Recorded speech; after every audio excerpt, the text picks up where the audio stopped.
ആലപ്പുഴ, കൊല്ലം ജില്ലകളിലെ സ്ഥിരം മോഷ്ടാവായ ഷംനാദ് ഒടുവിൽ പിടിയിൽ.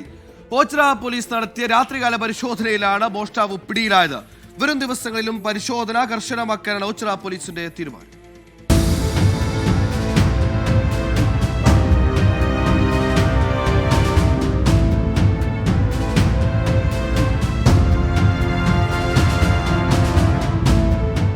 നിരവധി മോഷണക്കേസുകളിലെ പ്രതിയായ ആലപ്പുഴ ചിങ്ങോലി സ്വദേശി ഷംനാദാണ് പിടിയിലായത്. കഴിഞ്ഞ ദിവസം ഓച്ചിറ മേമന സ്വദേശി സാദിഖിന്റെ വീട്ടിൽ മോഷണം നടന്നിരുന്നു. തുടർന്ന് രാത്രി ഓച്ചിറ പോലീസ് നടത്തിയ പരിശോധനയിൽ അസ്വാഭാവികമായ രീതിയിൽ കണ്ടയാളെ സ്റ്റേഷനിൽ കൊണ്ടുവന്ന് ചോദ്യം ചെയ്തതോടെയാണ് മോഷ്ടാവായ ഷംനാദാണ് പിടിയിലായതെന്ന് മനസ്സിലായത്.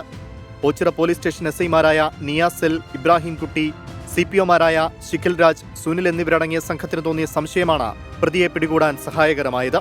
ഇയാൾ കൂടുതൽ മോഷണങ്ങൾ നടത്തിയിട്ടുണ്ടോ എന്നറിയാൻ കസ്റ്റഡിയിൽ വാങ്ങി ചോദ്യം ചെയ്യുമെന്ന് ഓച്ചിറ SHO സുജാതൻ പിള്ള പറഞ്ഞു. കായംകുളം, ഹരിപ്പാട്, അമ്പലപ്പുഴ സ്റ്റേഷനുകളിലെ മോഷണക്കേസുകളിലും പ്രതിയാണ് അറസ്റ്റിലായ ഷംനാദ്. പ്രതിയെ കോടതിയിൽ ഹാജരാക്കി റിമാൻഡ് ചെയ്തു.